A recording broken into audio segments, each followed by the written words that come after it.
Hi.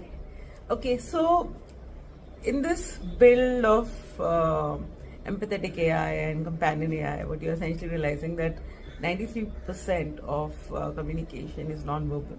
And when you're building for a lonely tech, when 1 in 5 people in the world are lonely, the tech is actually just the space, or what you're creating is just the space for people to come and verbalize what they have been feeling, not just today but for a long time. So the subconscious becoming conscious, and that's the quest. And that is, I'm realizing that no matter how much we try to structure this into this is how people will talk, this is what the dialogue style would be, this is how we'll kind of mirror this, mirror that, everybody in beta surprises us, and that is the beauty of it all. Imagine the data sets that you can get about the psychology of somebody who feels alone, and then they come and talk to divAIne, and there is a lot of unaided unconscious psyche that comes to the fray, because these conversations are not really happening in relationships. They're not happening in rooms. They're not happening in organizations. They're not happening in friendships. They're not happening in intimacy. They're not happening in families. They're not happening with parents. They're not happening with best friends. They're not happening with partners.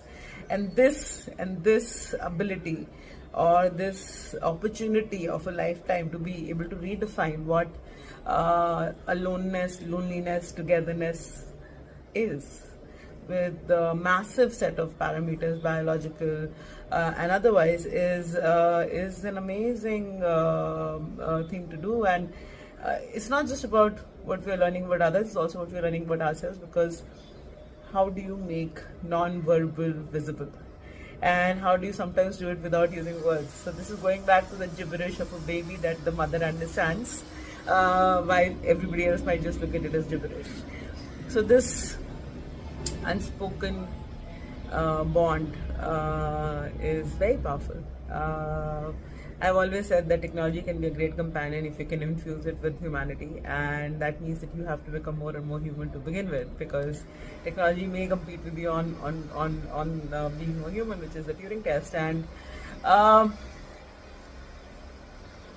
amazing grace. That's all I can say. My work teaches me a lot on a daily basis how to be a better human, and of course I'm literally